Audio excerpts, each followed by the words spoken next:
¿Dudas? Calma que aquí estoy yo. Muy buenas. Esta es la clase 11 de Mecánica de Materiales 1. La estoy haciendo solo, sin estudiantes, porque el intento original de la clase 11 fue un total fracaso. Por mi culpa, no chequeé bien unos vectores en el problema. Y bueno, me llevó a tener que corregir en tiempo real. Así que nada. Igual esa otra clase, la clase fallida, se va a subir, pero como un podcast no la voy a subir como clase, porque bueno, no, mi estándar no es subir una clase fallida como clase actualmente. Entonces, vamos a ver este problema. Tenemos una placa, ¿ok? Con forma de cuarto de círculo, o sea, con sección de cuarto de círculo. Esta placa viene dada por un cuarto de circunferencia de radio R igual a 6 metros y espesor T igual a 0.5 metros. Entonces esto es un cuarto de circunferencia. El punto A vendría siendo el centro del círculo si el círculo estuviese completo. Entonces, básicamente, del punto A a este punto son 6 metros, porque el radio de la circunferencia es de 6 metros. Y de acá hasta acá son también 6 metros. En cuanto al espesor T, el espesor T es... Déjame señalar, voy a activar el apuntador. El espesor T es esta pequeña distancia vertical. De hecho, podemos señalarla. Usualmente no me parece buena idea grabar las clases al final del día. Esto lo estoy haciendo a casi las 11 de la noche del 22 de mayo. Bueno, es la hora en la que estás menos fresco, pero a veces tienes que hacer las cosas cuando no estás fresco. Así es la vida. Entonces,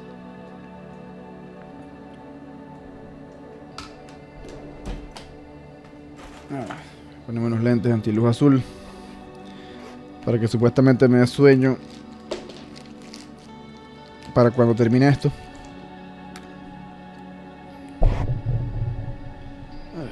Es más la diligencia que el efecto real de los lentes, pienso yo. Pero quién sabe.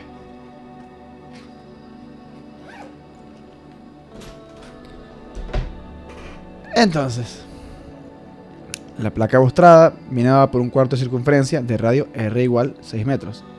Un cuarto de círculo sería más preciso porque la circunferencia es solamente la periferia. De hecho, vamos a poner un cuarto.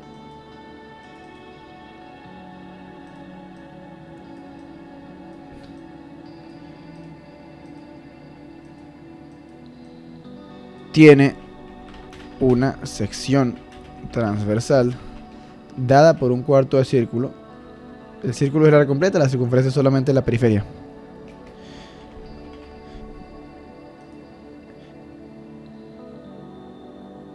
Entonces,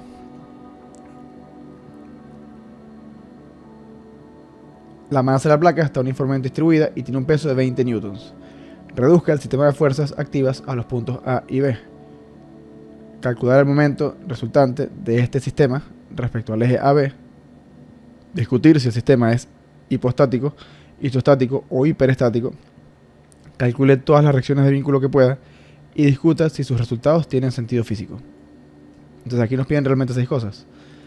Reducir el sistema de fuerzas al punto A a 2 elementos, ya vamos a discutir eso.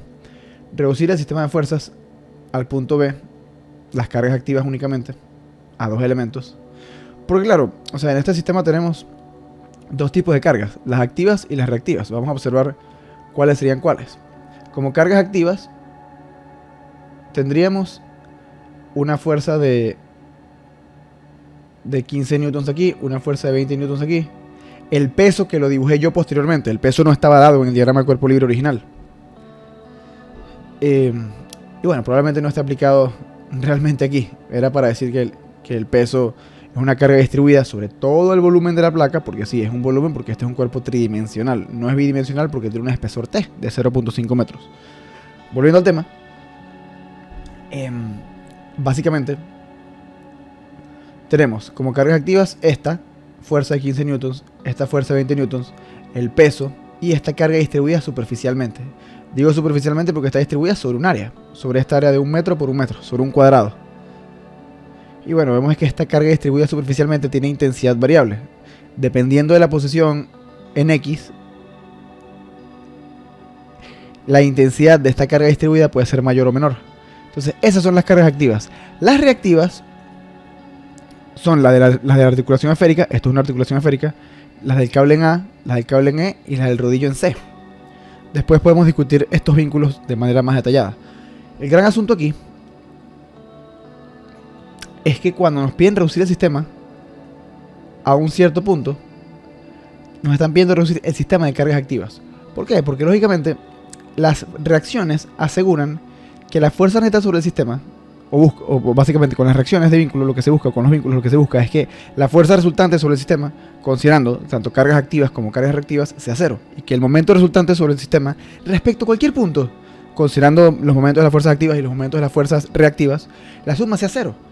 Entonces, claro, básicamente, si consideramos las fuerzas reactivas, las preguntas 1 y 2, pues no dependen de absolutamente nada. No tienen... No hay mucho que hacer ahí en ese sentido. O sea, porque los dos elementos a los que se reduciría sería una sumatoria de fuerza 0 y una sumatoria de momento 0 respecto a ambos puntos, de hecho.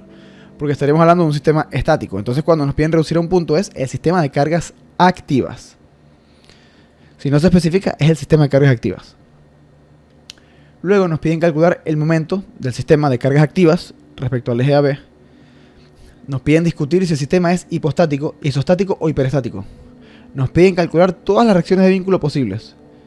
O sea, todas las que se puedan calcular. Y nos piden identificar si nuestros resultados tienen sentido físico.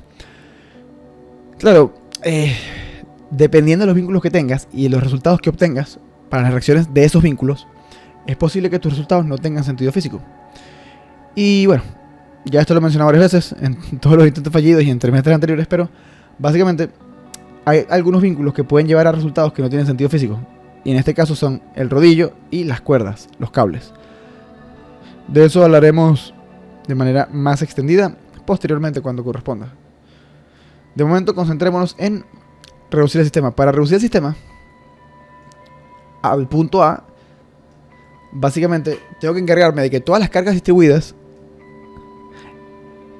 sean expresadas como una única fuerza resultante aplicada sobre un punto en concreto, tal que la fuerza resultante sea equivalente a la fuerza de la carga distribuida y que el punto de aplicación en el que se sitúe esa fuerza resultante genere un momento idéntico que el de la carga distribuida con respecto a un punto cualquiera. Entonces en este problema realmente hay dos cargas distribuidas. El peso distribuido sobre todo el volumen de la placa y esta carga distribuida superficialmente sobre, como ya dije antes, este cuadrado de 1 metro por 1 metro. Entonces hagamos eso. Empecemos por las cargas volumétricas, es decir, el peso. Vamos a desglosar el peso. El peso es masa por gravedad. Aquí no importa mucho la gravedad porque ya me dicen que el peso es de 20 newtons. Lo que sí importa es, oye profesor, ¿usted por qué dibujó esa fuerza verticalmente hacia abajo? Bueno, básicamente esto es información, esto es un rayón mío. Pero básicamente cuando no... O sea, todo lo que no es una figura formal es un rayón mío posterior. Este peso aquí dibujado con su línea de acción es un rayón mío posterior. Este vector gravedad es un rayón mío posterior. Pero básicamente, si tienes un problema en el que un cuerpo tiene un peso, significa que ese cuerpo está siendo atraído por la Tierra o por el planeta en el que se encuentra dicho cuerpo. Entonces, convencionalmente el peso siempre actúa verticalmente hacia abajo. No tiene que ser así siempre, depende de los sistemas coordenados que escojas, de si la foto está girada a 90 grados o algo por el estilo.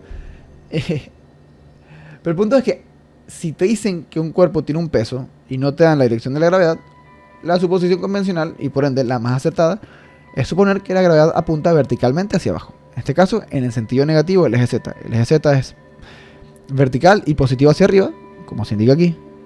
Porque incluso si no se dibuja la flecha, cuando te ponen los 3 semiejes, tú supones que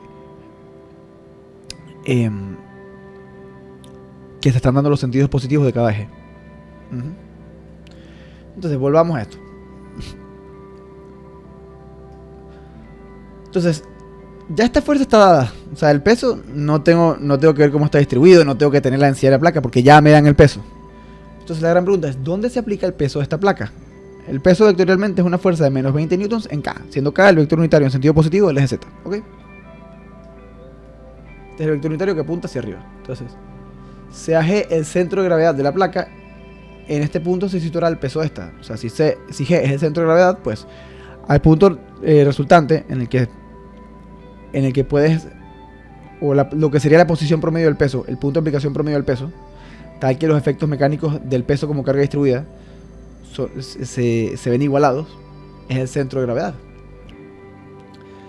Entonces ese centro de gravedad tiene tres componentes, X respecto a un punto P, porque siempre la ubicación de un punto siempre es relativa a otro punto.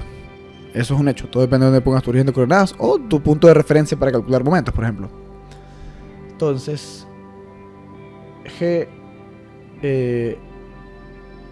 entonces la posición del centro de gravedad de la placa con respecto al punto P tiene tres componentes, componente X en Y, más componente Y en J, más componente Z en K.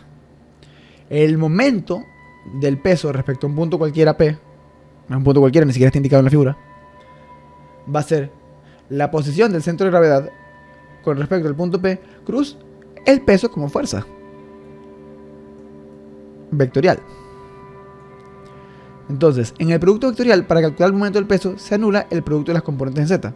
O sea, pónganse a ver, sustituyen aquí este vector y sustituyen aquí este vector. Cuando haces un producto vectorial, realmente estás haciendo una distributiva. Solamente que hay algunas combinaciones de vectores unitarios que cuando haces el producto cruz entre ellas, entre estos vectores unitarios, se anulan. Por ejemplo, en este caso, cuando hagas el Z de G respecto a P en K, cruz el menos 20 newtons en K, vas a tener que hacer K cruz K. Y el producto vectorial de vectores paralelos es 0. Es por eso que básicamente no nos importa la componente Z del peso, porque el peso es una fuerza que actúa en Z. Y los vectores fuerza, en el contexto de la estática de cuerpos rígidos, son vectores deslizables.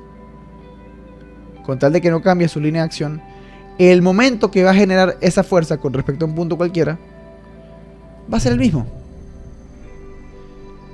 independientemente de dónde sitúes, en qué punto en concreto de su línea de acción sitúes la fuerza. Si yo calculo momentos de esta fuerza del peso respecto al punto A, su momento respecto al punto A va a ser el mismo aplicando el peso aquí que aplicándolo aquí. Y claro, luego está la lógica de que, mira, lógicamente si el peso actúa sobre la placa, pues es más conveniente que pongas el peso actuando sobre la placa. Pero matemáticamente es lo mismo decir que el peso está aplicado aquí a que está aplicado aquí. Es equivalente matemáticamente. Otra cosa es lo que diga la física, pero matemáticamente es equivalente. Su momento respecto a un punto cualquiera, por ejemplo A, va a ser el mismo. Lo apliques o no lo apliques, siempre y cuando lo apliques sobre la línea de acción.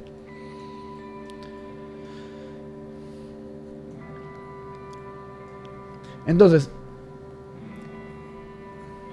en el producto vectorial, esto ya lo dije.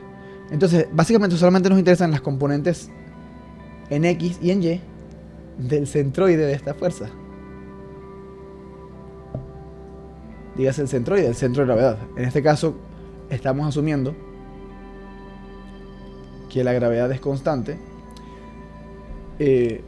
A falta de información, no dicen absolutamente nada de la gravedad. Entonces, podemos asumir que la gravedad actúa uniformemente sobre toda la placa. En otras palabras, que la gravedad no varía punto a punto, es constante, es uniforme en el espacio. Y además, como nos dicen que la masa de la placa está uniformemente distribuida, es decir, no tiene cambios raros de densidad, van a coincidir los tres tipos de centros. Coincide el centro de gravedad con el centro de masas con el centro geométrico. Porque el centro de gravedad es la posición promedio del peso. El centro de masas es la posición promedio de la masa del cuerpo. Y el centroide o centro geométrico, o centro volumétrico, según lo quieran ver, el centro geométrico es simplemente el centroide es simplemente un concepto geométrico que tiene que ver con la posición promedio de los puntos de una figura. Entonces, cuando la gravedad es constante y la masa del cuerpo está uniformemente distribuida, los tres tipos de centros coinciden. El centro de gravedad va a ser el mismo centro de masas y va a ser el mismo centro geométrico o centroide o centro de volumen. Y claro, ya es momento, y como ya estamos trabajando con un centro geométrico y esto es un cuarto de círculo, nos conviene definir un punto de referencia que sea pertinente, que sea acorde a la situación. Vamos a escoger el punto A. ¿Por qué será pertinente o útil escoger el punto A como punto de referencia para ubicar el centroide del peso o de la fuerza de gravedad? Bueno, porque este es un cuarto de círculo, aunque sea incómodo, es un cuerpo notable. Esto está tabulado. El dónde está ubicado su centroide es algo que está tabulado. Pero siempre los centroides que están tabulados de cuerpos notables, figuras notables, siempre están dados según un punto de referencia. En este caso, para el cuarto de círculo, como es de esperarse o como es de suponerse, el centroide está ubicado con respecto a lo que sería el centro del círculo si estuviese completo, que en este caso, ese punto es A. Lo que sería el centro del círculo si estuviese completo es el punto A. Entonces el centroide está ubicado con respecto al... Entonces el centroide que vamos a usar, que sacamos de tablas, lo vamos a ubicar con respecto al punto A.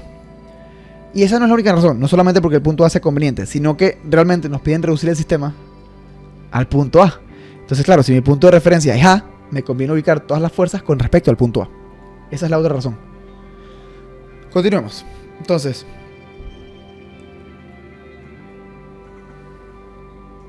la Y del punto G con respecto al punto A va a ser igual a la Y del punto G con respecto al punto A, que es igual a 4 tercios, o sea, 4 entre 3pi por el radio. Entonces, claro, realmente la X y la Y del centroide son iguales. Esta figura es simétrica con respecto a la función identidad, la recta Y igual X. Entonces, claro, tiene sentido que la componente del centroide en X sea igual a la componente del centroide en Y. Básicamente, el centroide está sobre la función identidad, la recta Y igual X. Es una simetría menos fácil de notar, pero si giras la cabeza, es muy fácil de ver. Si giras la cabeza 45 grados, es como, ah, claro, esto es simétrico, por supuesto.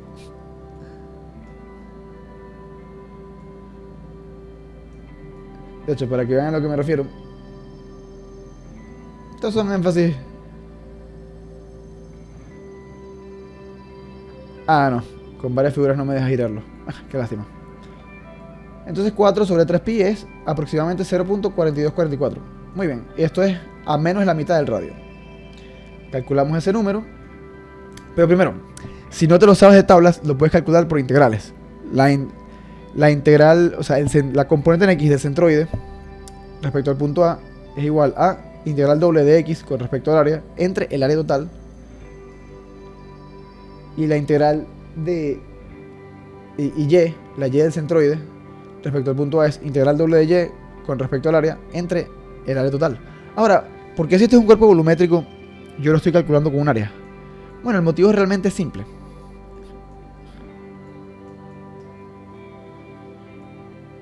Solamente nos interesan los centroides en X y en Y, pero eso no es todo.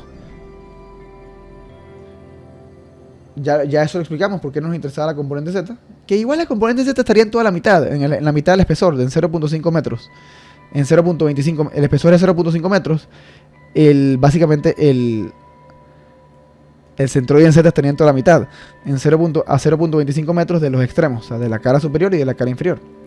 Eso no importa, pero igual es fácil de calcular. Ahora, ¿por qué puedo trabajar esto como si fuera un área? Primero, no nos importa la componente en Z. Y segundo, esta placa básicamente es un círculo que tú prolongas o extiendes o propagas uniformemente a lo largo del eje Z. Entonces, básicamente son círculos todos contenidos en planos paralelos entre sí. Y el centro de todos esos cuartos de círculo son todos el punto A, si esos círculos estuviesen completos. Entonces, en realidad, no hay diferencia a efectos de centroide en X y en Y.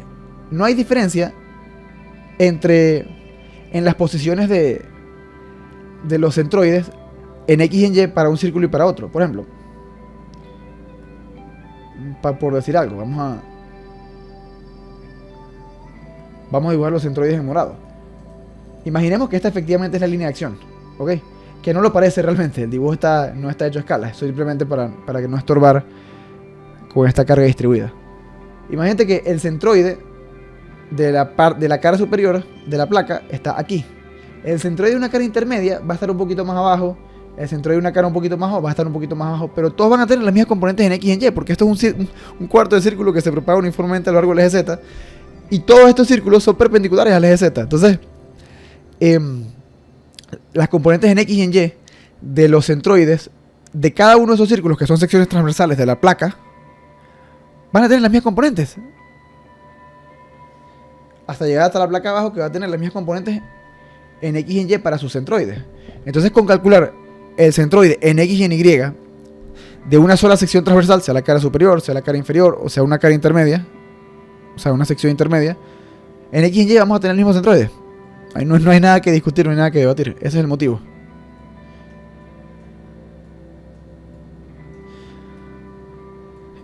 Ok. Entonces, de nuevo, si no... Y es por eso que estas integrales están con respecto al área y no con respecto al volumen. Se podrían poner con respecto al volumen sin ningún problema, pero eso lo haría un poquito más largo e innecesariamente más largo. Entonces, claro, tenemos un cuarto de círculo. Es de esperarse que esto no sea con coordenadas cartesianas. Se puede, pero igual usualmente se hace con un cambio a polares, así que es más fácil usar coordenadas polares, donde el diferencial de área es igual a r por dr por dθ. Dr es un diferencial de longitud en la dirección radial. Dθ es un diferencial de ángulo. Dθ es un ángulo infinitesimal en el plano XY. X es igual a r coseno de θ. Θ, donde θ es el ángulo que se forma con respecto al semieje X positivo. Y es igual a r seno de θ, donde el radio, r minúscula, como variable de coordenadas polares, va entre 0 y r mayúscula, que es 6 metros. Y el ángulo θ abarca todo el primer cuadrante, es decir, que va desde 0 hasta pi medios radianes. Aquí está, este es el ángulo θ. Estos son todos los posibles valores del ángulo θ. Bueno, aquí en realidad esto es un ángulo de 90 grados, pero es para decir que θ llega hasta 90 grados. Pero bueno, este integral no hay que calcularlo, es solamente una aclaración de que incluso si no te sabes los valores de tabla, pues puedes hacer esto igual. Puedes hacer la integral con el cambio a coordenadas polares. Procedamos. Entonces, bueno, ahora lo único que hay que hacer es sustituir el radio de la placa. Sustituye, me queda que ambas coordenadas, la del centroide con respecto a y la en X, y la del centroide con respecto a en Y, son iguales ambas a 2.5465 metros. Esto está truncado a 4 cifras significativas. La cuarta cifra puede estar sometida a redondeos. Entonces, ya queda claro dónde está la ubicación del peso. Ahora estudiemos la carga distribuida superficialmente. Entonces, tomemos esta carga distribuida y subdividámosla en un paralelepípedo y en un prisma triangular. Entonces, tenemos básicamente y aquí está. Esta casita, que es la carga distribuida completa, la separo en un paralelepípedo y en un prisma triangular. Un prisma básicamente lo podemos ver como cualquier figura que se extienda, que venga dada por cuya sección transversal sea un polígono, en este caso un triángulo. Aquí está el triángulo. Y la figura se extiende en esa figura, esa sección transversal se propaga a lo largo de una dirección. En este caso, este es, por ejemplo, el eje Y. Por decir algo, esto es una paralela al eje Y, esto es la Y', por ejemplo. Bueno, básicamente, este prisma triangular es básicamente un triángulo que se propaga uniformemente a lo largo del eje Y, o a lo largo de una paralela al eje Y. Entonces, eso es un prisma. Y de hecho, el paralelepípedo también es un prisma rectangular. O sea, es un prisma cuya sección es rectangular. Pues, solamente que el prisma lo puedes definir en cualquier dirección. Puedes tomar este rectángulo, esta cara lateral, y decir que se propaga en Y. También puedes tomar este rectángulo de la base y decir que se propaga en Z. Y también puedes tomar este rectángulo aquí frontal, de estos lados acá, y decir que se propaga en X.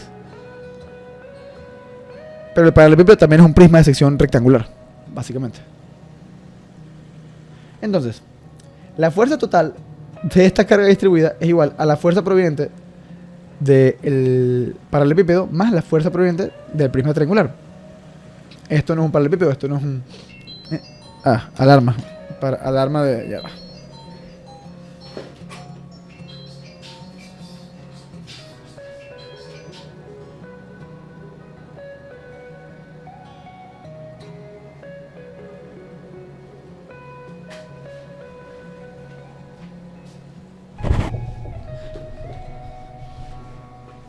Ok, vamos a... Eso es un arma para acomodar las pastillas del día siguiente, omega 3, ese tipo de cosas. Y vitaminas y tal. El profesor no come muchos vegetales. Entonces hagamos eso.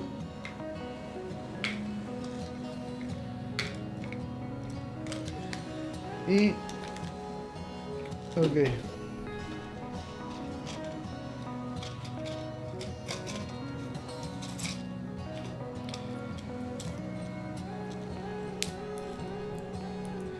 Un poquito de vitamina D porque el profesor no toma sol. ¿Qué puedo decir, muchachos? El profesor es de estar en casa o en puertas cerradas en general. Ok. Ahora las vitaminas y minerales.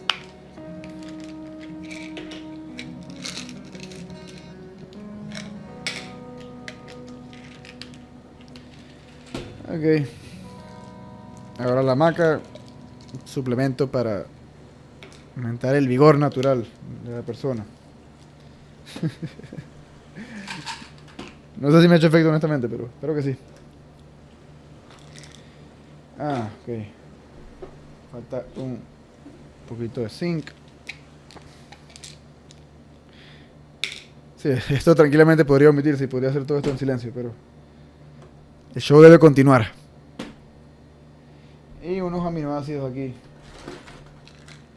El de arginina y el de citrulina. Ok. Y cerramos el pequeño frasco. Me tomo esto en la mañana. Y me da mucho fastidio tomarme estas pastillas medio dormido y sacarlas de la caja. Entonces pues, me tomo unos minutos para hacerlo cuando estoy sanamente despierto. O insanamente despierto, dependiendo de la hora. No es bueno estar despierto a cualquier hora. Entonces, volviendo a esto. Lógicamente, como decía, esto no es un paralelepípedo, es un rectángulo. Esto no es un prisma, es un triángulo. Pero bueno, si me pongo a dibujar un paralelepípedo aquí y un prisma aquí, pues se me da todo el día. Así que vamos a simplificar. Entonces la fuerza total va a ser la fuerza proveniente del paralelepípedo y la fuerza proveniente del triángulo. Y aquí hay un detalle importante, que es que cuando tú tienes una carga distribuida sobre una superficie, la representación gráfica de esa carga distribuida encierra un volumen. O sea, aquí podemos ver estas líneas, básicamente denotan que la carga varía linealmente. Desde 1 newton sobre metro cuadrado para este valor de X hasta 3 newton sobre metro cuadrado para este valor de X. El detalle es que para hacer esa representación se termina formando un volumen cerrado, que en este caso es una especie de casita, que nosotros separamos en el paralelepípedo y el prisma. Perfecto, no pasa nada. Entonces, la cosa es que el volumen que encierra esa casita va a ser físicamente la fuerza, o mejor dicho, la magnitud de la fuerza resultante. No digo la fuerza propiamente, porque la fuerza es un vector, empíricamente, pero vamos a hablar de que el volumen de este paralelepípedo es la magnitud de la fuerza resultante. No, paralelepípedo no, esta casita. Paralelepípedo es este. El volumen de esta casita es la magnitud de la fuerza resultante de toda esta carga distribuida. Entonces,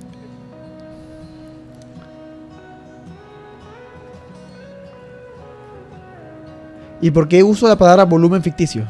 Bueno, esta casita tiene, digamos, vamos a hablar de 3 dimensiones principales. Tienes el ancho, tienes la profundidad y tienes el alto. El ancho y la profundidad están dadas en metros, así que sí pueden dar lugar a un volumen físico real. Pero ¿qué pasa? Que las alturas están dadas en newton sobre metro cuadrado, porque no son unas alturas físicas, no son una altura física de metros, de que, mira, esta persona mide 1,70 m, esta casita tiene 3 metros de alto de primer piso. No, no es eso. Porque estas alturas son intensidad de carga distribuida en cada punto. Es una carga distribuida. Las alturas son intensidades de carga distribuidas. Entonces, cuando calculas este volumen, lo calculas geométricamente, como yo indico aquí, y como voy a exponer más adelante a detalle. Cuando hagas los cálculos, este metro y este metro dan metro cuadrado. Y estos se van a terminar conjugando de alguna forma con estas alturas. Van a terminar multiplicándose las unidades y te queda este metro por este metro cuadrado. Por newton sobre metro cuadrado, se te dan los metros cuadrados y te queda newton. Entonces, claro, ese es un volumen ficticio porque el resultado no está en metros cúbicos, que es unidad de volumen, o unidades de longitud al cubo, de manera más general. Es un volumen ficticio porque sus unidades son de Newton, sus unidades resultantes. Por eso es un volumen ficticio. Porque viene de la representación gráfica de la intensidad de carga distribuida. De cómo se distribuye en el área sobre la que actúa. Dicho eso, vamos con la fuerza del paralelepípedo, que va a ser el volumen del paralelepípedo. O sea, esta fuerza del paralelepípedo va a ser el volumen del paralelepípedo y esta fuerza del prisma triangular va a ser el volumen del prisma triangular. Es lo mismo. Apliqué el principio de superposición aquí y lo subdividí en figuras notables cuyos volúmenes son fáciles de calcular. Eso es todo.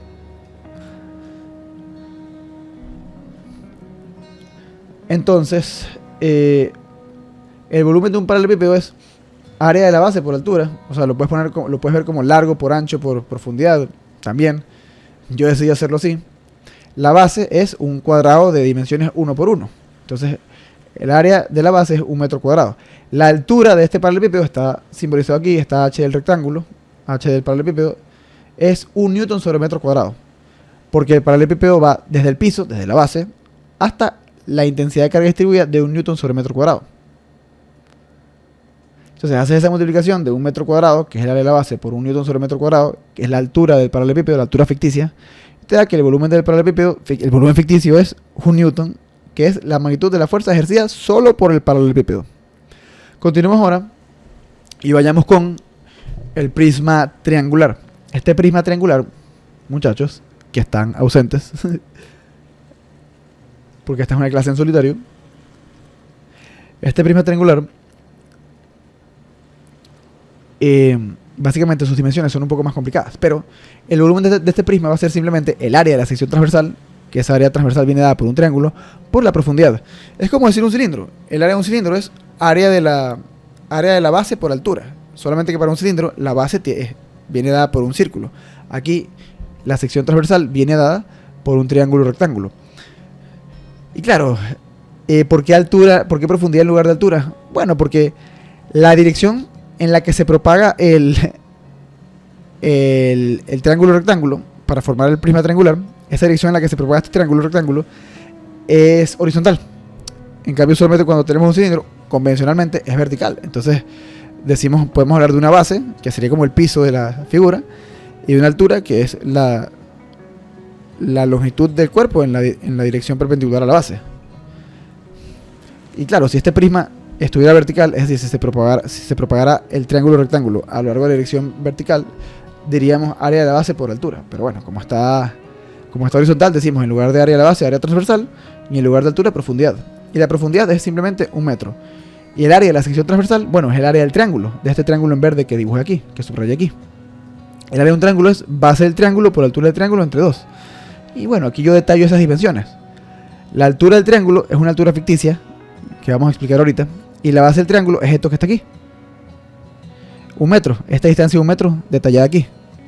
Base 1 metro. La altura es la parte engañosa. ¿A qué me refiero con eso? Bueno, dense cuenta de que la altura de este triángulo no va desde el piso de la casa hasta el techo de la casa. Va desde el techo del paralelepípedo hasta el techo más alto de la casa. O sea, no va desde 0 hasta 3, va desde 1 hasta 3. En otras palabras, que la altura va a ser 3 newtons sobre metro cuadrado menos 1 newton sobre metro cuadrado, para dar que la altura del triángulo es 2 newtons sobre metro cuadrado. Recuerda que esta también es una altura ficticia. Entonces hago mis cálculos y me queda que el área transversal es 1 newton sobre metro. Esto está muy detallado para lo que realmente se requiere en un examen. Esto es para dar una explicación sin cabida a dudas. Sin cabida para dudas. Una explicación innecesariamente detallada.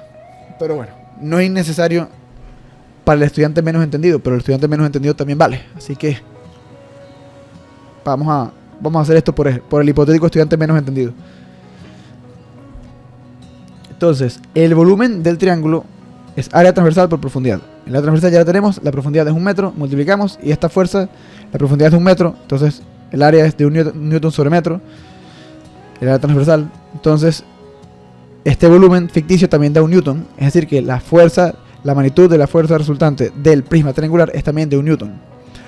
Prosigamos ahora y nos queda que la fuerza total, recordemos, la suma de la del paralelepípedo más la del prisma triangular, sumo 1 newton más 1 newton, 2 newtons. Como dije, esto puede hacerse de forma mucho más directa, sin tantos dibujos ni detalles. Estos son solo para efectos pedagógicos. Un estudiante bien entendido puede hacer esto de manera mucho más breve y se le recomienda hacerlo. Esto soy yo explicando las cuestiones. Entonces, ahora para las ubicaciones.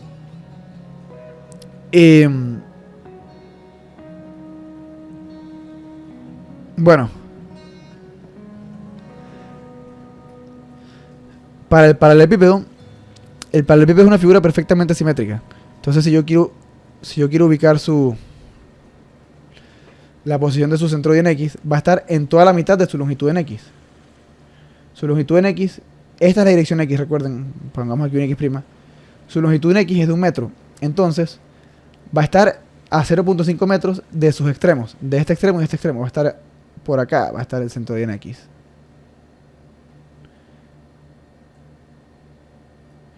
Pero claro, yo estoy ubicando estas fuerzas resultantes respecto al punto A.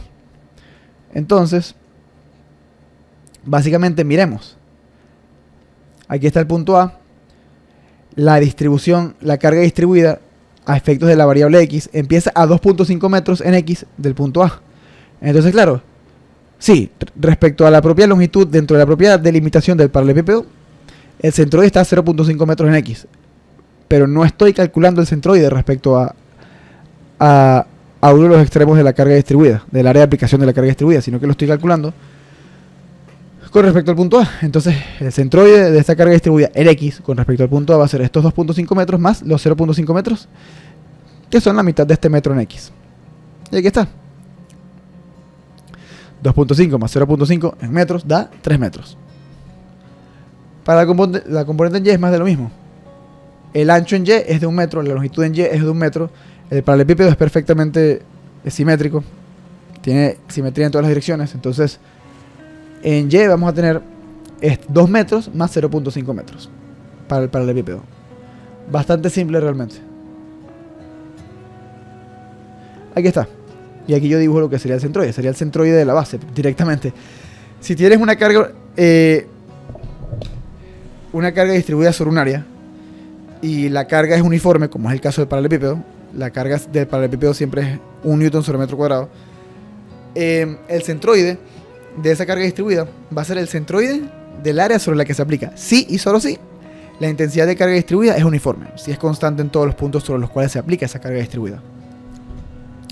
Para el prisma triangular es otra historia. La intensidad del prisma triangular varía punto a punto en dirección X. Entonces esto es un poco más complicado. Pero incluso en ese caso, la componente en Y del prisma triangular, del centroide del prisma triangular, porque fíjense, así como el volumen de cada figura es la magnitud de la fuerza resultante asociada a esa figura o a esa distribución, el centroide de la carga distribuida va a ser el centroide de la figura a la que se asocia esa carga distribuida. Entonces, básicamente, como dije, el centroide en X y en Y de la carga distribuida del paralelepípedo va a ser el centroide en X y en Y del propio paralelepípedo, del volumen del paralelepípedo. Y es lo mismo para el prisma. El centroide de la carga distribuida en forma de prisma en X y en Y van a ser los propios centroides en X y en Y del prisma como figura. Los centroides en Z no nos importa porque son cosas ficticias. O sea, si tú intentas calcular el centroide en Z de esto, bueno, no te va a quedar una altura en Z, te va a quedar una intensidad de carga distribuida promedio o algo por el estilo. Pero bueno, entonces aquí lo digo, lo especifico. Así como el volumen ficticio de la carga distribuida representa la fuerza resultante, el centroide de tal volumen representa el centroide de la carga distribuida. Interesantísimo. En otras palabras, si la figura que representa la carga distribuida tiene un plano de simetría, su centroide estará localizado en dicho plano, y por ende el centroide de la carga distribuida también estará ubicado en dicho plano. Entonces miren esto, yo aquí hago esa aclaración. Y fíjense, esta casita tiene un plano de simetría. Fíjense, en esto que yo dibujé en morado, lo que tengo desde el plano morado hacia la izquierda es lo mismo, pero en sentido contrario que lo que tengo desde el plano morado hacia la derecha. Esto es un plano de simetría y por ende el centroide de esta carga distribuida tiene que estar en este plano. Ahora, ¿dónde se ubica este plano? Bueno, en Y igual 0.5 medido desde los extremos de la carga distribuida. Entonces eso me permite decir directamente, mira, la Y del centroide, del prisma triangular, está también en 2.5 metros. Por la misma razón por la que la Y del centroide del paralelepípedo está en 2.5 metros. Simetría. Ahora, la componente en X del centroide del prisma triangular es un poco más complicada de calcular, pero no es la gran cosa tampoco. Fíjense, este prisma triangular, recordemos la base de esto, es que este prisma triangular básicamente proviene de un triángulo rectángulo que se propaga uniformemente a lo largo del eje Y, o de una paralela al eje Y, como ustedes quieran. Entonces, todos estos triángulos están a la misma altura. O sea, quiero decir, no hay un desnivel, no es que unos triángulos están más arriba que otros, ni nada por el estilo. Lo único que cambia triángulo a triángulo es la posición en Y, por así decirlo. Entonces, básicamente, el centroide en X de cada triángulo va a ser el mismo. Repito, el centroide en X de cada triángulo va a ser el mismo. Entonces, con calcular el centroide en X de un solo triángulo, voy a tener el centroide en X de todos los triángulos. Y por ende, si todos los triángulos tienen la misma componente en X del centroide, el prisma completo va a compartir esa componente en X del centroide. Y por eso es que basta con calcular la componente en X del centroide de un solo triángulo, cualquiera de los triángulos. Y es el mismo argumento por el cual solamente necesitamos calcular el centroide de uno de los cuartos de círculos para saber el centroide, para saber dónde actúa el peso. Es un argumento bastante similar. Entonces, el triángulo rectángulo es también una figura notable. El centroide de un triángulo rectángulo está localizado a un tercio de su base, a un tercio de la longitud de su base,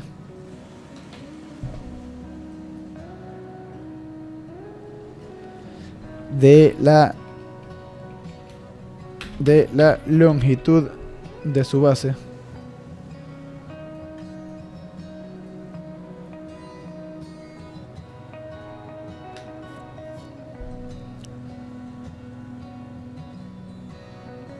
Entonces, 2.5 metros más. Entonces claro, básicamente es lo que mencionaba antes. Básicamente, para yo calcular el centroide en X de este prisma, o sea, de este triángulo, yo divido la base en 3 partes iguales y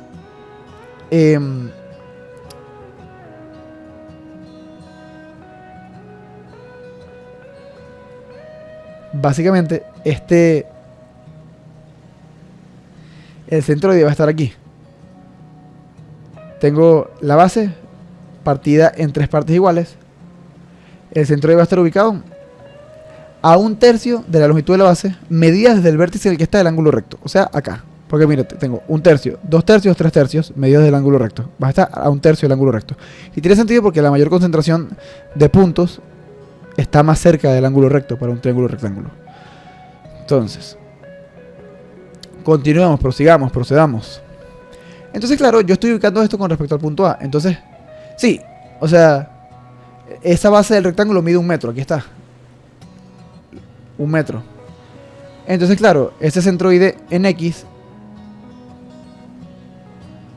va a estar a un tercio por 1 metro del ángulo recto. Pero ¿qué pasa? Que no estamos midiendo ese centroide con respecto al ángulo recto del triángulo. Lo queremos medir con respecto al punto A. Y bueno, es el mismo argumento de antes. El vértice en el que está el ángulo recto se ubica a 2.5 metros en X del punto A. Entonces hay que sumar esas dos distancias. La distancia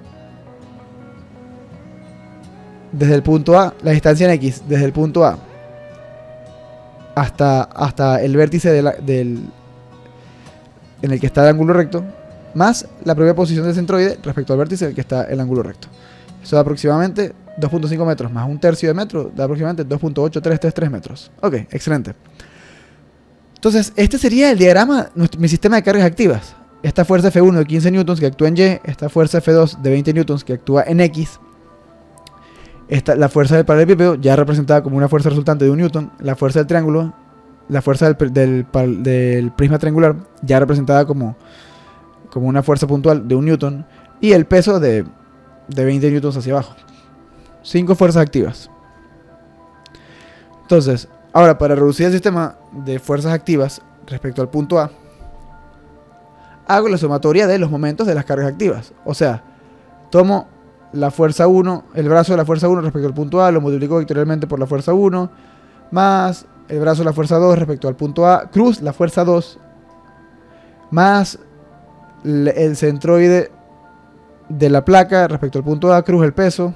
O sea, esta es la posición del centro de gravedad de la placa respecto al punto A, cruz el peso, que es la fuerza que se aplica en dicho centroide, más la fuerza del prisma rectangular respecto al punto A, cruz la fuerza resultante del prisma rectangular. El prisma rectangular es el paralelepípedo, más la posición del centroide del prisma triangular respecto al punto A, cruz la fuerza resultante del prisma triangular. Entonces yo tengo que calcular todas esas 5 cosas y yo estoy diciendo, y esto fue un pequeño error, no influye realmente demasiado.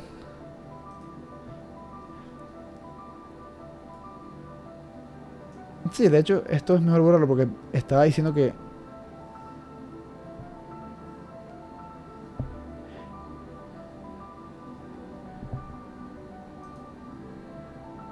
no, a ver. No, sí, esto tiene todo el sentido del mundo, ya. Sí, esto que dije no es incorrecto. Yo estoy diciendo que el R sub I, o sea, el R de la posición del punto de aplicación de una fuerza cualquiera, porque al final la sumatoria de momentos es el brazo de la fuerza, el brazo vectorial de la fuerza I respecto al punto A, cruz la propia fuerza I. Esto es sumatoria para todas las fuerzas. Pero dense cuenta que todas estas fuerzas están aplicadas en el mismo plano que el punto A. Todas están aplicadas sobre la cara superior, por así decirlo, o a la altura de la cara superior. Entonces, claro, por eso es que Z sub I es 0 para todas las fuerzas activas. Estas realmente no importa, las puedo poner en cualquier Z. Pero estas dos, para las que el brazo en Z sí podría importar porque no actúan en Z, son perpendiculares a Z, de hecho. Para esas sí podría importar, sí podría influir la componente en Z del punto de aplicación. ¿Qué pasa?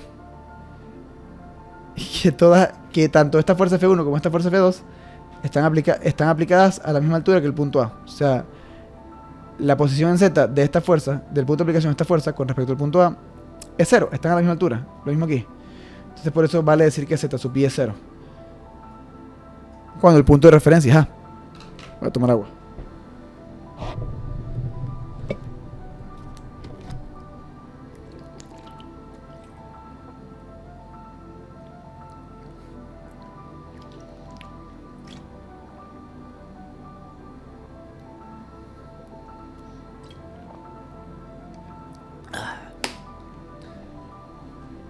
Ok, excelente, procedamos.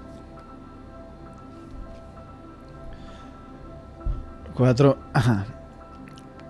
Entonces la posición del punto de aplicación de la fuerza 1 respecto al punto A, fíjense, y aquí es importante, particularmente en problemas tridimensionales, no olvidarse de la orientación de cada uno de los ejes. Esta fuerza perfectamente actúa en Y, eso está claro, pero su brazo respecto al punto A apunta en X. Concretamente, si me dicen que esta fuerza está a 2 metros del extremo del círculo, por así decirlo, y el radio es de 6 metros, significa que el punto de aplicación está a 6 menos 2 metros, a 4 metros del punto A. Y eso es todo. 4 metros en I, cruz, 15 newtons en J. Eso me da el producto vectorial. Y el producto vectorial, yo siempre lo digo, puedes agrupar, lo puedes separar, lo puedes desglosar en dos productos. El producto cifra por cifra y el producto vector cruz vector. El cifra por cifra es 4 por 15. De hecho, pueden ser hasta 3 productos. Cifra con cifra, cifra por cifra, todo multiplicado por unidad de la primera cifra por unidad de la segunda cifra, por todo eso multiplicado por el vector unitario del primer vector cruz, el vector unitario del segundo vector. En tu mente lo puedes hacer así, no pasa nada. Claro, a partir de aquí podemos omitir las unidades, tampoco pasa nada, pero esto es para que estén pendientes del signo de la cifra, del signo de las cifras y del signo resultante del producto vectorial. Las unidades también son importantes, pero en procedimientos intermedios se pueden omitir. Las unidades solamente tienen que aparecer en los resultados que se solicitan. Entonces, claro, 4 por 15, 60, newton por metro, newton por metro. No vamos a poner joule porque el joule es una unidad reservada para la energía. Y el newton por metro es unidad de momento. Entonces, y el I cruz J, eso de acá. Aquí está, 60 newton por metro en K. La fuerza 2 es esta de 20 newtons. Esta fuerza 2 es paralela al eje X. La palabra paralela me cuesta porque tiene dos sílabas que empiezan por L consecutivamente. Paralela. Tengo que hacer una pequeña pausa mental. Entonces, prosigamos. Entonces esta fuerza son los 20 newtons en I, no pasa nada, pero el brazo, fíjense, me dicen que esta fuerza está aplicada a 1 metro de la periferia del círculo, por así decirlo. Significa que está y el radio es de 6 metros. Entonces significa que esta fuerza está a 5 metros del punto A. El radio es 6, le falta 1 metro para llegar a la periferia, porque el radio es la distancia desde el centro hasta la periferia. Entonces esta fuerza está a 5 metros. ¿En qué dirección? En J. Este es el eje Y. El punto de aplicación está sobre el eje Y. Entonces 5 metros en J respecto al punto A, cruz 20 newtons, y es más de lo mismo. Esto me da 5 metros en J, cruz 20 newtons en I. 5 por 20 da 100 positivo en newton por metro. Y J cruz I da menos K. Por eso da menos 100 newton por metro en K. Continuamos aquí, a partir de aquí empiezo a omitir totalmente las unidades. Entonces este producto cruz es una distributiva. Es este término cruz esto más este término cruz esto, y por eso es que me salen dos términos. Y cruz K es menos J, pero aquí hay un menos, entonces este término queda en J positivo. J cruz K es I positivo, pero aquí hay un menos, entonces este segundo término queda en I y negativo. Y bueno, esto es 50.93, es lo que resulta de multiplicar 20 por 2.5465. Reordeno esto porque me había quedado la J primero y la I después, lo ordeno según el orden convencional de IJK, X, Y, Z. Luego vamos ahora con la fuerza resultante del paralelepípedo. Bueno, este centroide nosotros ya lo habíamos ubicado antes, 3 metros en I más 2.5 metros en J. Listo. Probablemente, y la fuerza resultante del paralelepípedo es menos 1 newton en K. Hago este producto vectorial bastante simple, bastante sencillo. Esto cruz esto es este cruz este más este cruz este. 3 metros en I cruz menos 1 newton en K más 2.5 metros en J cruz menos 1 newton en K. Entonces I cruz K da menos J, pero aquí hay un menos, entonces queda 3J positivo, porque 3 por 1, 3. Luego 2.5 metros en J cruz menos 1 newton en K, J cruz K es I, pero aquí hay un signo menos, entonces, entonces quedas en menos I, y la cifra que queda es 2.5 por 1. Bueno, me queda este vector, lo reordeno, y me queda este vector, menos 2.5 en I, más 3 en J. Por cierto, ustedes como estudiantes pueden usar determinantes, pueden hacer lo que sea. Yo no estoy diciendo que esta sea la forma más eficiente de hacerlo, solamente estoy tratando de hacer una narración rápida para que el estudiante se lleve algo de aquí. Entonces, a mí en particular a veces prefiero hacerlo así, porque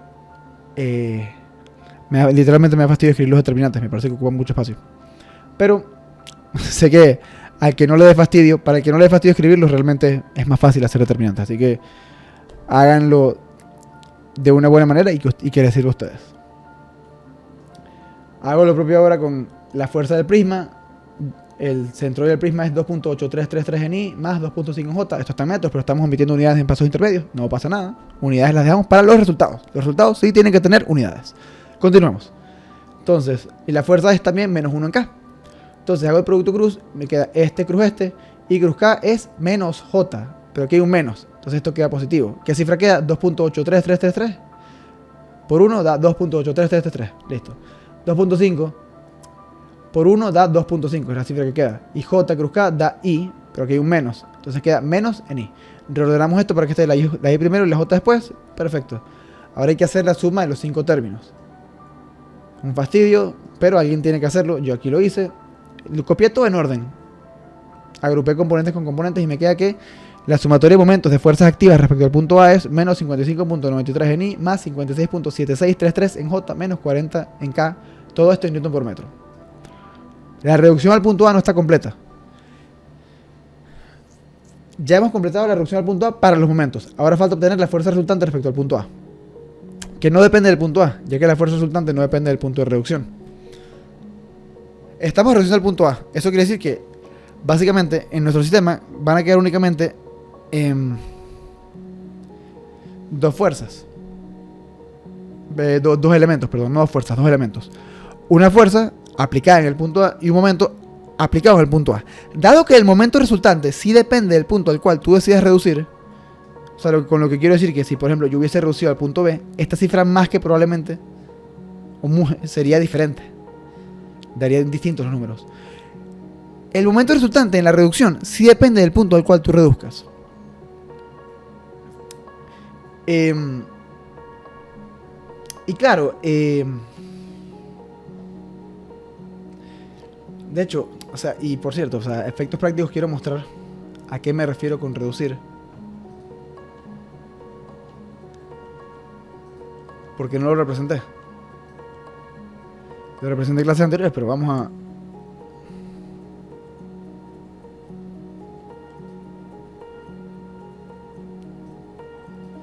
Ok. Básicamente yo lo que estoy diciendo es, mira, yo voy a cambiar estas 5 fuerzas de aquí, o todas las cargas activas que estén aquí, y las voy a cambiar por una fuerza resultante y un momento resultante aplicados en el punto A.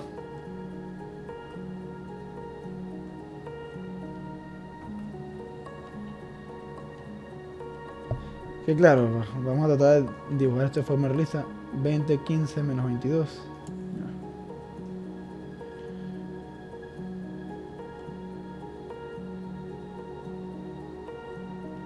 Sería algo así.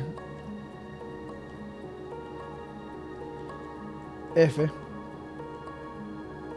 Y también hay que poner un momento resultante, que es este que está aquí.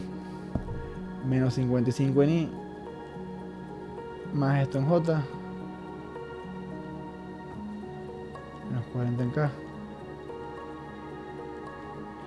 Y bueno, sería algo así.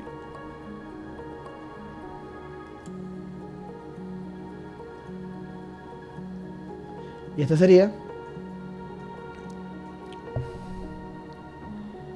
el momento resultante en el punto A. Entonces, este sumatorio de momentos es el momento resultante en el punto A.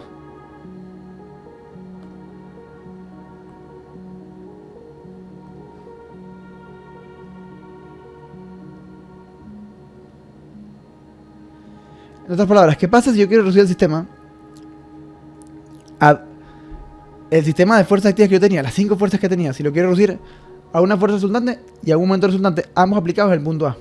¿Cuál es la situación? Que si yo cambiara el punto de reducción, que por ejemplo en el siguiente apartado va a ser B, cuando mueva esto al punto B,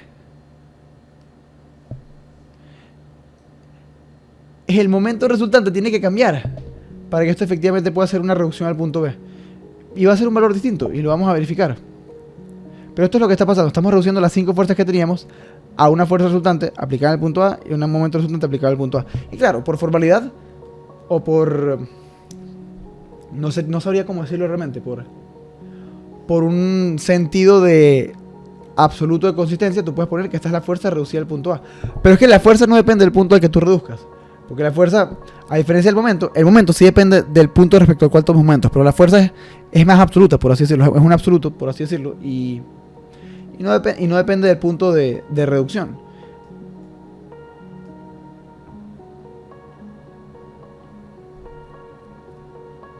O sea, la fuerza que yo obtenga para el punto A va a ser la misma fuerza que yo obtenga para el punto B. Y va a ser la misma fuerza que yo obtenga para resultante que yo obtenga para cualquier otro punto al que yo quiera reducir. Entonces, nota, los sistemas mecánicos pueden reducirse en general a 2 elementos. O sea, cualquier sistema mecánico que tú tengas sometido a cierto sistema de cargas activas. Claro, tenemos el sistema mecánico que sería el cuerpo. Bueno, el sistema mecánico en realidad puede agrupar todo, pero digamos que tienes un cuerpo sometido a cierto sistema de fuerzas activas. Y sin importar las características de ese sistema de cargas activas va a poder reducirse a 2 elementos, con toda seguridad. Una fuerza resultante y un momento resultante, ambos aplicados en el punto al cual estés reduciendo. Ahora, hay cosas particulares, sistemas más bonitos, más convenientes, más particulares, en los que la reducción puede ser a un solo elemento, ya sea una fuerza resultante o un momento resultante. Usualmente es una fuerza resultante, pero en casos particulares puede ser que el elemento que quede sea un momento resultante. No es lo común, pero también puede pasar. Y esos sistemas que se pueden reducir a un solo elemento, por lo general son sistemas planos, todos los sistemas planos, o sea, que en los que todas las fuerzas estén aplicadas, o sea, el cuerpo sea plano o algo equivalente, y que todas las fuerzas estén contenidas en ese plano del objeto. Otro tipo de sistema que también puede reducirse a un solo elemento son los sistemas paralelos, los sistemas en los cuales todas las fuerzas que actúan son paralelas entre sí. Y también tenemos los sistemas de fuerzas concurrentes, se pueden reducir a un solo elemento. Los sistemas de fuerzas concurrentes son aquellos en los cuales las líneas de acción de todas las fuerzas que actúan sobre el sistema concurren en un punto. Pero claro, aquí no tenemos ninguno de los tres casos. Esto ni es plano. Esto no es plano porque tenemos fuerzas en X, en Y y en Z. No es paralelo precisamente por la misma razón. Porque estas tres fuerzas sí son paralelas entre sí. Pero tenemos F1 y F2 que no son paralelas entre sí. Y no son concurrentes porque si tú extiendes cada una de estas líneas de acción de todas las fuerzas, no todas van a concurrir en un mismo punto. De hecho, ya estas tres no son concurrentes entre sí porque son paralelas y están actuando sobre puntos distintos, que ya calculamos esos puntos. Entonces, no. Entonces, por eso, a falta de especificación de si reduzco a dos elementos o a un elemento, tú supones que tienes que reducir a dos elementos.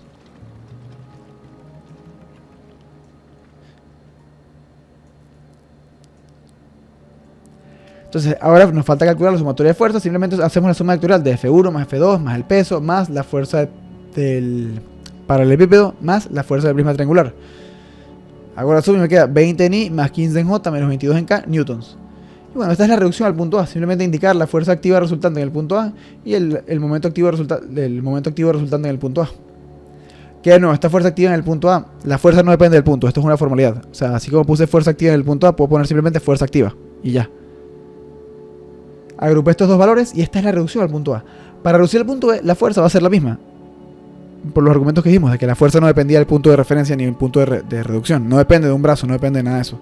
Simplemente qué fuerzas están aplicadas, la sumo, esa es la fuerza resultante. Para cualquier punto de reducción. Continúo. Para reducir al punto B, uso esta fórmula. Sumatoria de momentos activos respecto al punto B va a ser igual a la sumatoria de momentos activos respecto al punto A más la posición del punto A con respecto al punto B cruz la fuerza activa resultante, que es esta misma que está aquí. No tengo que poner que es activa respecto al punto A porque hay una sola fuerza activa resultante, pues. Entonces, fíjate, o sea, con tener esto lo tengo, es literalmente esto. Esto lo puedo determinar, simplemente tengo que ubicar dónde está el punto A con respecto al punto B, tomando el punto B como referencia, y la fuerza activa también la tengo. Entonces me falta determinar este vector, hacer este producto vectorial y sumar este vector con lo que resulta este producto vectorial. Y ya voy a tener la sumatoria de momentos activos respecto al punto B. Entonces, la posición del punto A con respecto al punto B es esta. Parto de B, llego hasta A y ahí es donde cobra vida el espesor. Esto fue en lo que me había equivocado en la clase, que fue como... Pero bueno, la vida continúa, más allá de los fracasos. Y de los éxitos, de hecho. Si ganaste ayer, supéralo. Si perdiste ayer, supéralo. Te toca ganar hoy ahora, o perder hoy ahora. Pero dar lo mejor en cualquier caso. No sabes el desenlace, así que te tienes que quedar con que tienes que hacerlo mejor y ya.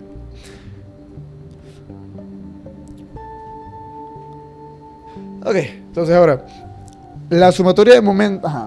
Entonces, la ubicación del punto A con respecto al punto B, bueno, menos 6 en I más 0.5 en K en metros, ¿ok? Los 6 en I porque, bueno, el radio, y los 0.5 en K positivos, y el radio en sentido negativo, porque la proyección en X de este vector es hacia acá, es en sentido positivo el eje X, este vector apunta hacia allá, la proyección en X es en el sentido negativo el eje X, por eso el menos. Y el 0.5 en K es porque el punto A está por encima del punto B. El punto B es donde está aplicada la articulación esférica.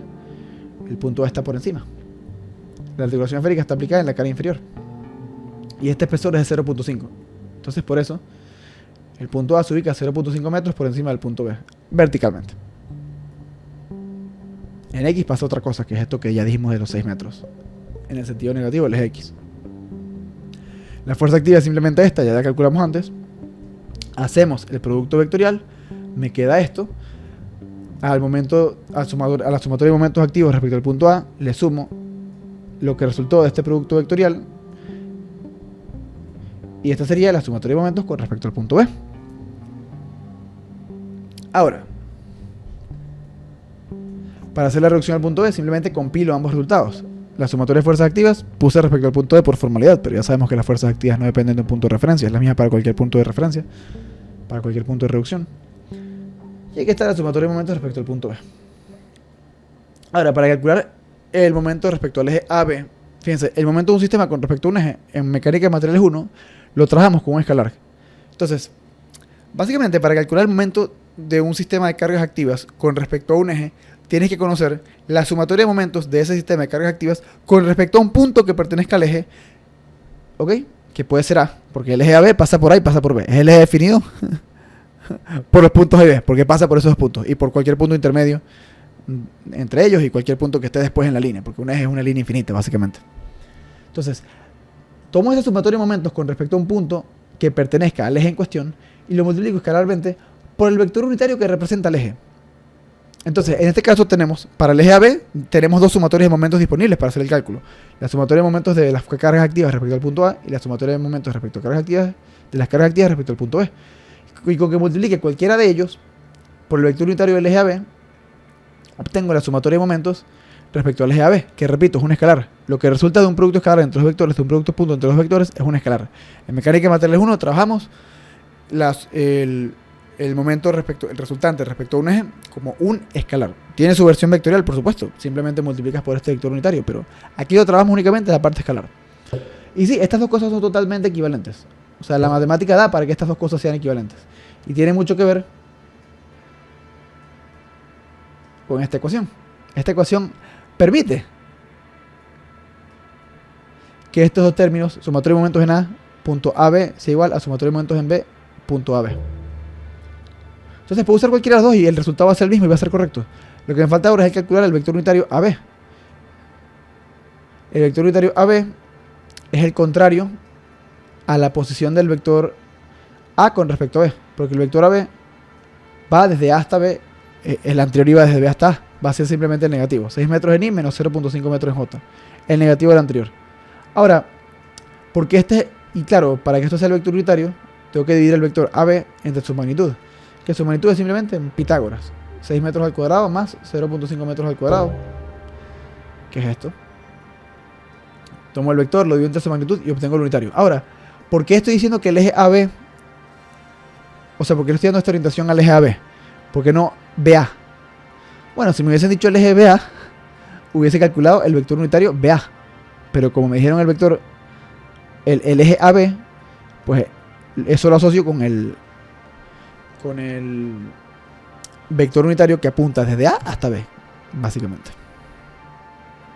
Este vector unitario me da esto. Tiene que tener magnitud 1, valga la redundancia.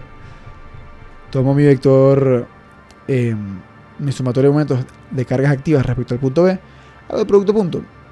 Este punto, este por este, más 0 por este, porque este no tiene componente en J, más este por este, y me queda esto. Y recuerden que el producto escalar es conmutativo. O sea, un vector A punto un vector B es lo mismo que el vector B punto el vector A. El producto vectorial, por otra parte, no es conmutativo, es anticonmutativo. A cruz B es igual a menos B cruz A. Si cambias el orden del producto vectorial, cambias el signo del producto vectorial. Y bueno, la sumatoria de momentos activos respecto al eje AB me da menos 52.41 Newton por metro. Esto lo que significa, este resultado negativo, lo que significa es que la rotación que induce el sistema de cargas activas apunta en sentido contrario al vector unitario AB gorrito. O sea, la rotación inducida, la rotación que se induce con regla de mano derecha sería de acuerdo al eje BA, o sea, de acuerdo al vector unitario BA gorrito. Pero bueno, estos son detalles, no es pertinente ahogarse con esto.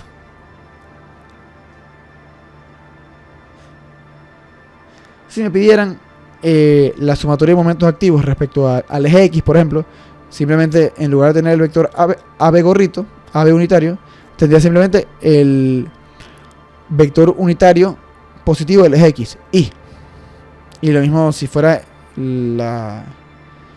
por otra parte el momento del sistema de cargas activas con respecto al eje Y, en lugar de AB gorrito tendría J positivo. Y si fuera el momento del sistema de cargas activas respecto al eje Z, aquí en lugar de AB gorrito tendría K positivo. Eso es todo. Ahora lo que falta discutir si el sistema es hipostático, isostático o hiperestático. Entonces, un cuerpo rígido en el espacio ha de tener 6 grados de libertad en ausencia de vínculos. Esa es la realidad. Un cuerpo rígido en el espacio tiene 6 grados de libertad. 3 de traslación y 3 de rotación. Entonces, estoy diciendo esto porque si el hecho de que el sistema sea hipostático, isostático o hiperestático tiene que ver con los grados de libertad que tendría el sistema si no tuviese restricciones y con los grados de libertad que privan los vínculos. Y aquí sí entran en materia la articulación esférica, el cable en A, el cable en E y el rodillo en C. Entonces, los grados de libertad resultantes, porque al final, si los grados de libertad me dan 0, significa que el sistema es isostático. Así de simple.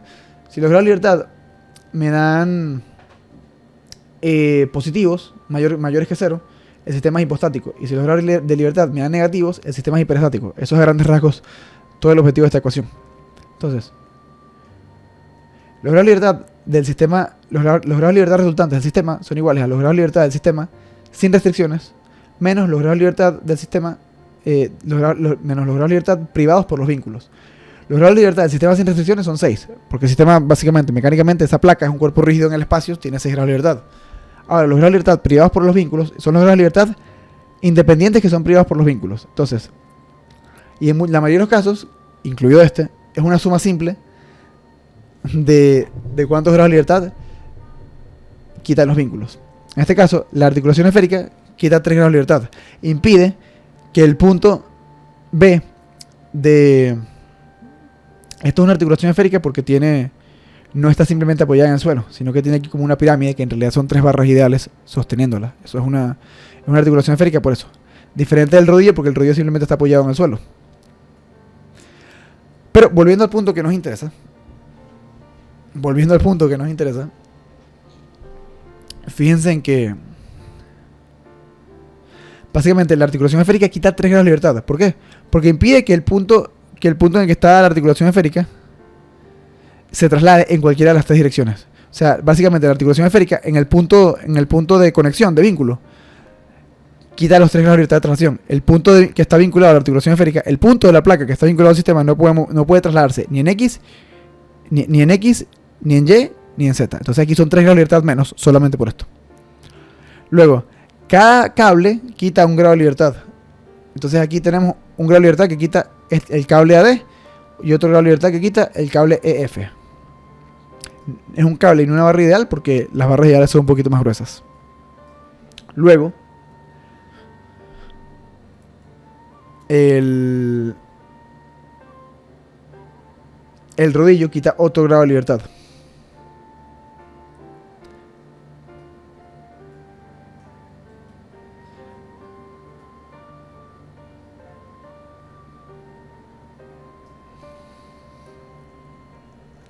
Entonces es 3 los grados de libertad privados por los vínculos van a venir dados por 3 grados de libertad que quita la articulación en el punto B.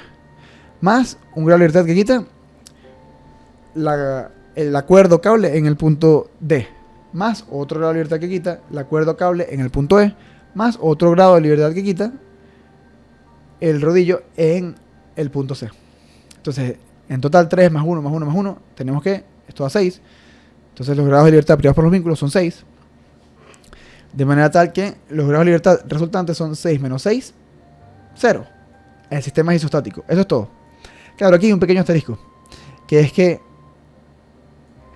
los vínculos como las cuerdas o cables y el rodillo son vínculos que impiden el movimiento en una dirección para un solo sentido de esa dirección. Por ejemplo, este rodillo impide que la placa caiga hacia abajo, pero nada de este rodillo impide que si se aplicaran fuerzas hacia arriba, este rodillo no impide que la placa suba. Tendría que haber un segundo rodillo verticalmente alineado para que se impidieran ambas cosas, pero eso ya no es un rodillo simple, es un sistema doble de rodillos, un rodillo doble, por así decirlo. Lo mismo con las cuerdas. Básicamente, si aplicas fuerzas hacia arriba y la cuerda se destensa, ya la cuerda no impide nada. La cuerda solamente puede jalar, no puede empujar. Entonces si pones a la cuerda en una posición tal que, para que el sistema se mantenga estático, que la cuerda tenga que empujar, pues el sistema simplemente no se va a mantener estático porque la cuerda solamente jala. Si la cuerda está en una posición en la que tendría que empujar, la cuerda simplemente pierde la tensión. Entonces se enrolla, deja de quedar recta básicamente. Se curva y pierde tensión.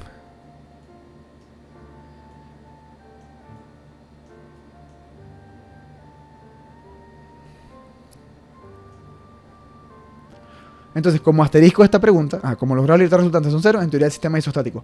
Pero como gran asterisco esta pregunta, aquí hay algunos vínculos que solo restringen el movimiento en un sentido de la dirección en la que actúan, que son los cables, que solo pueden alar, y el rodillo, que solo puede empujar.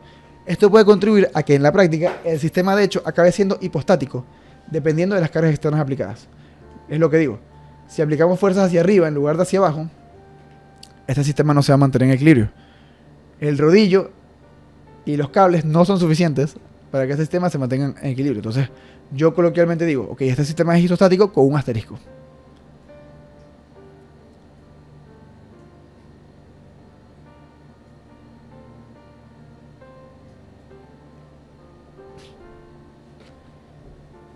Ok, entonces.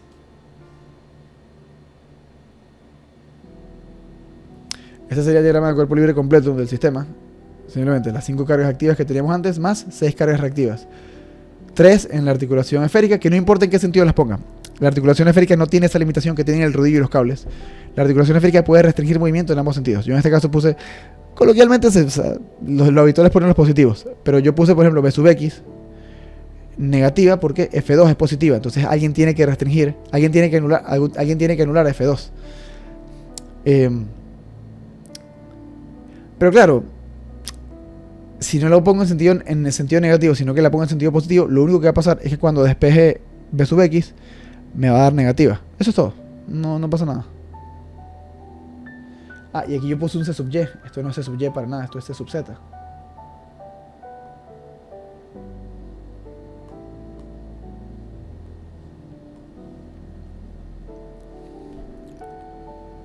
Entonces, continuemos aquí.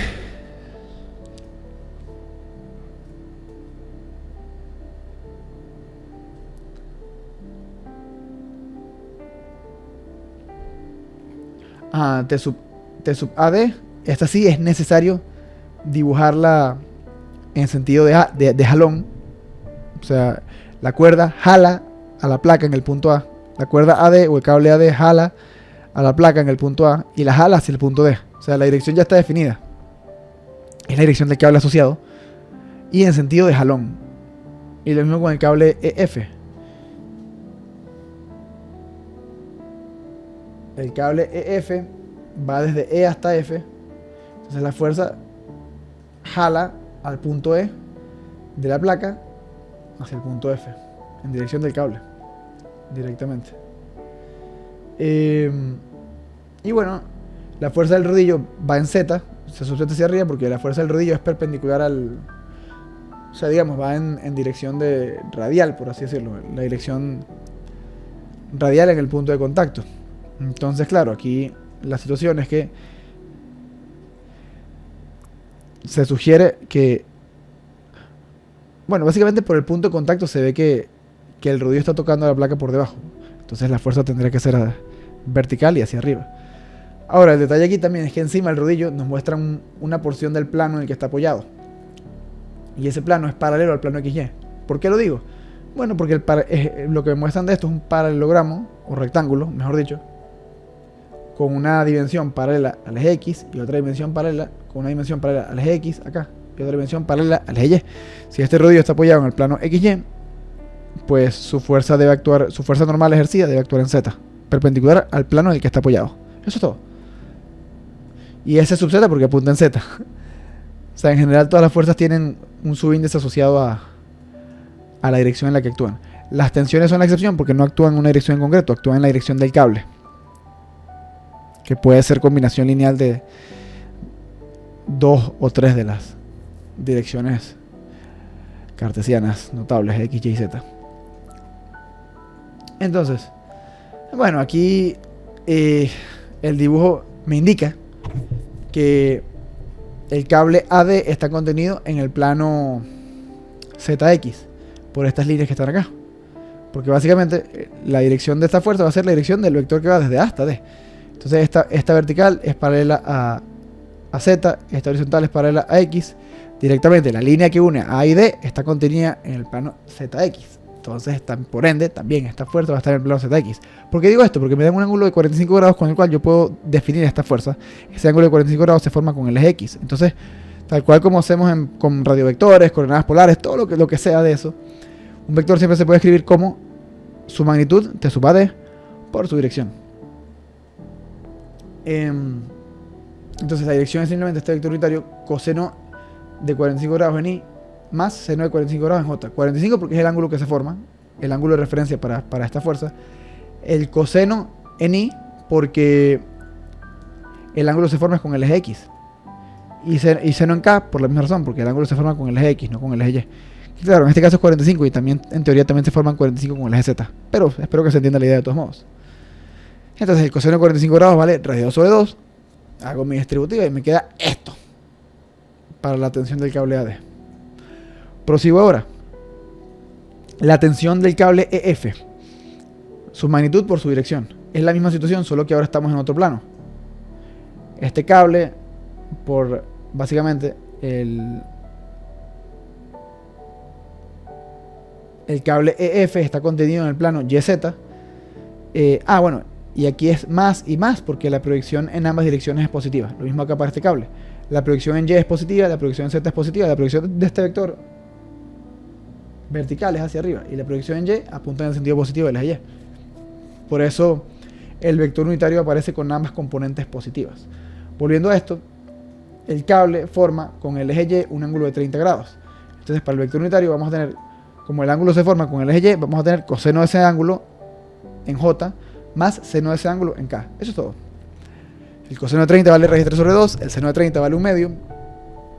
Hago mi distributiva, todo lo que tenga que hacer, sustituciones, distributiva, y me queda esto.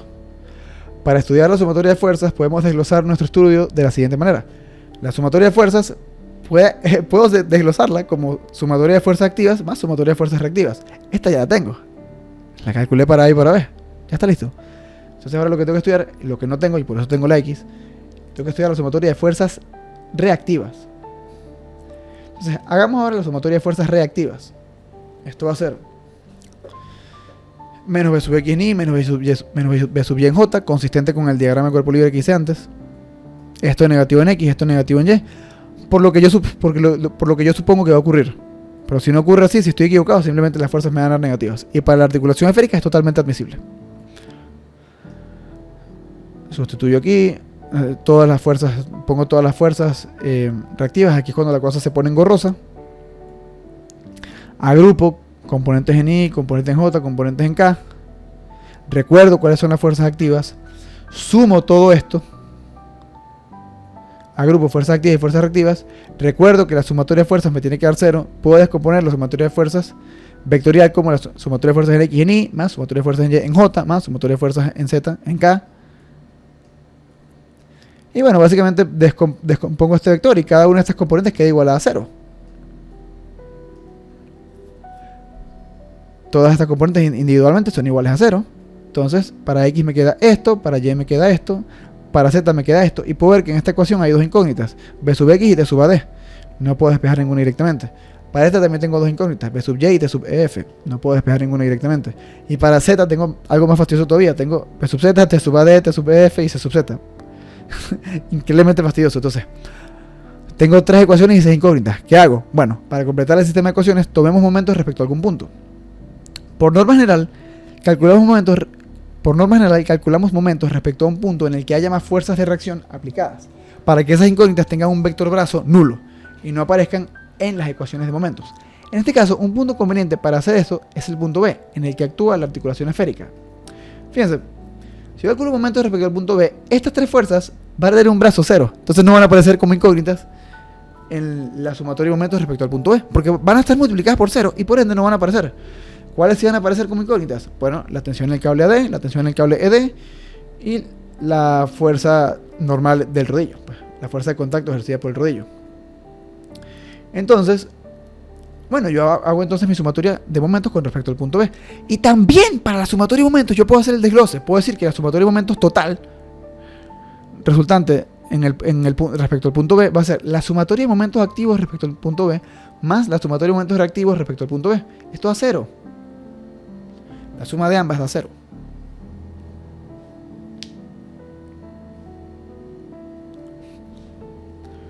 Entonces,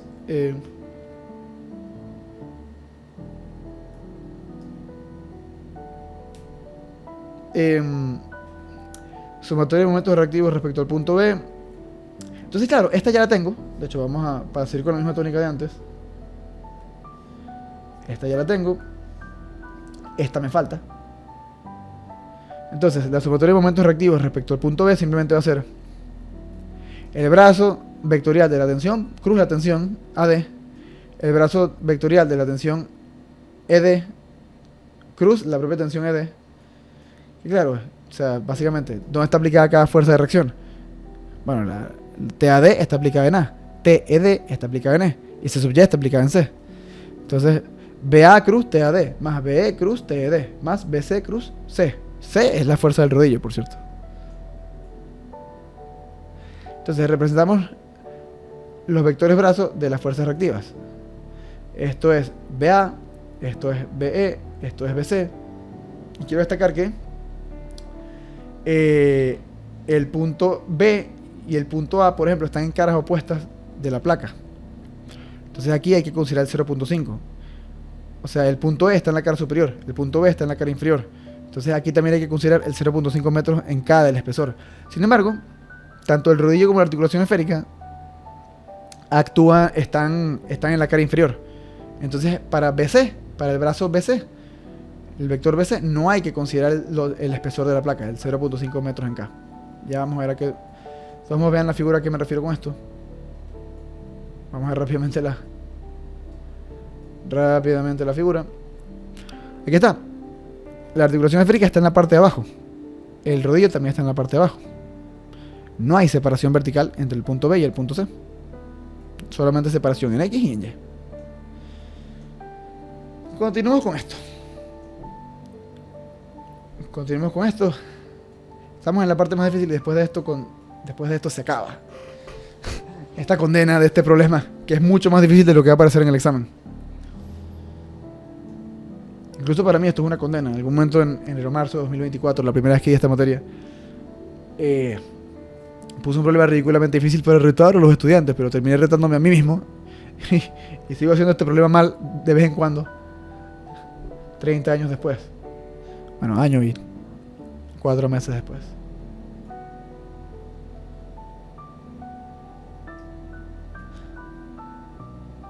Entonces proseguimos. O sea, BA es simplemente, ya este vector lo hemos escrito varias veces, menos 6 metros en I más 0.5 metros en K.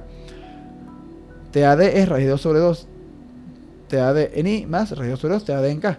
Hago el producto vectorial y es más fastidioso porque ahora el producto vectorial depende de un parámetro, una incógnita. Entonces, claro, en este producto vectorial me termina sobreviviendo una sola incógnita. Me queda 13 cuartos raíz de 2 TAD en J. Amén. Continuamos. Vamos ahora con BE. Bueno, la única diferencia entre BA y BE es que el punto E tiene una componente en J, la de 2 metros, que ya hemos hablado antes, porque el punto E, aquí está a 2 metros en J del punto A. Esta es la parte nueva. Entonces, recordamos que este es el vector TEF, hacemos el producto vectorial. Me queda esto. Hay una parte decimal, hay una componente que hay que combinar, 1 menos, hay dos componentes en I que puedo combinar, esta está multiplicada por 1, esta está multiplicada por 3 entre 4, negativo, entonces 1, puedo sacar factor común la tensión y el I, me queda 1 menos 3 entre 4, esto es 0.5670, que es el coeficiente que me termina apareciendo aquí en I. Al reordenar, combinar, agrupar y todo eso, esto es BE cruz TF. Y por último, el vector BC es menos 6 en I más 6 en J, sin componente en K. Para ir desde B hasta C es menos 6 en I más 6 en J. Y quedo aquí. Sin nada que ver en K porque ambas están, tanto B como C, ambos puntos están en la cara inferior de la placa. Listo. Prosigamos ahora.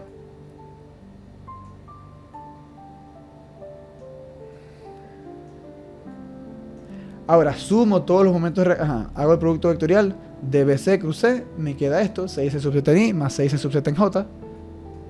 Tiene sentido que esté en el plano XY porque la fuerza está en K, tiene que ser perpendicular a ambos vectores, el vector resultante del producto vectorial. Sumo los tres, sustituyo, hago la suma por fastidioso que sea, agrupo los I con I, J con J, K con K, me queda esto bastante chévere. Ahora, estos son los momentos reactivos respecto al punto B. Ahora le añado los momentos activos para que esto sea igual a 0, porque ahora esto es equilibrio. La sumatoria de momentos totales, es decir, considerando tanto las fuerzas activas como las reactivas, tiene que ser 0 para que haya equilibrio rotacional. Que compaginado con el equilibrio translacional de la sumatoria de fuerzas igual 0, nos da equilibrio absoluto, entre comillas. Porque el equilibrio absoluto, bueno, es algo difícil de cuantificar. La Tierra se está moviendo, el universo se está expandiendo. Es complicado todo, ¿no? Pero bueno, no nos complicamos por eso ahorita. Esto no es mecánica cuántica, esto es mecánica clásica. Y una porción muy limitada de mecánica clásica, por cierto. Entonces, hago las agrupaciones.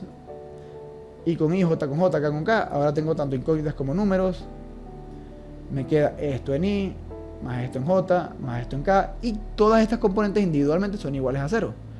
Yo digo, sumatoria de momentos en B totales tienen que ser igual a 0 para que haya equilibrio rotacional, como dije. Entonces, la sumatoria de momentos en B proyectada en X me da esto, que tiene que ser igual a 0. Lo mismo con la componente Y, me da esto, tiene que ser igual a 0. Con la componente Z es la misma historia. Sumatoria de momentos en B proyectado en Z también me tiene que dar 0.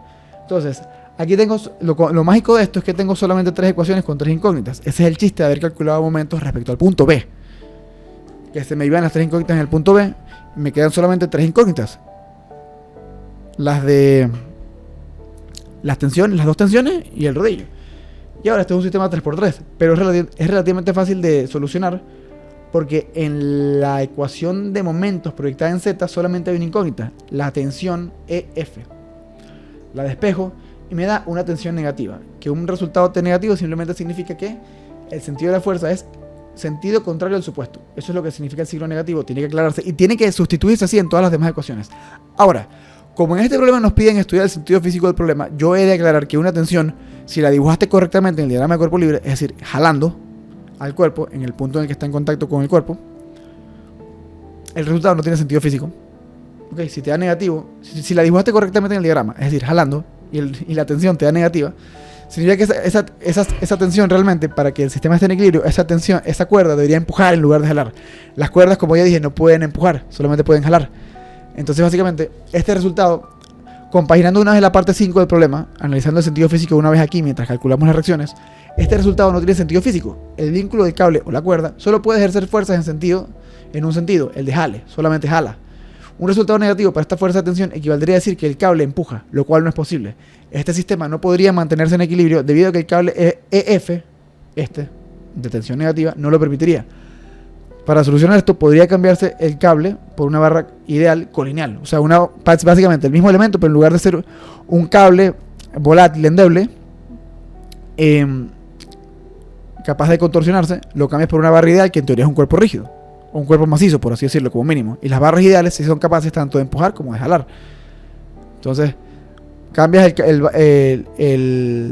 cable o la barra o el cable o cuerda por una barra ideal colineal, exacto, que igualito vaya desde E hasta F, pero esa sí es capaz tanto de empujar como de jalar. Entonces sí admite resultados negativos. Entonces podría cambiarse por una barra ideal colineal, este cable podría cambiarse por una barra ideal colineal y el sistema sí podría estar estático, ya que las barras pueden tanto jalar como empujar al sistema en el punto de contacto con este. Pero esto es cháchara adicional, o sea, esto no lo pedían, solamente pedían estudiar el sentido físico. Y bueno, eso es como hasta acá. Esto no tiene sentido físico, Y el estudiante no tiene que poner todo esto. En un examen el estudiante no tiene que poner solo todo esto. El estudiante nada más tiene que poner esto no tiene sentido físico porque las cuerdas solamente pueden jalar. Eso es todo. No tienen que poner todo este párrafo. Esto es del profesor. Eventualmente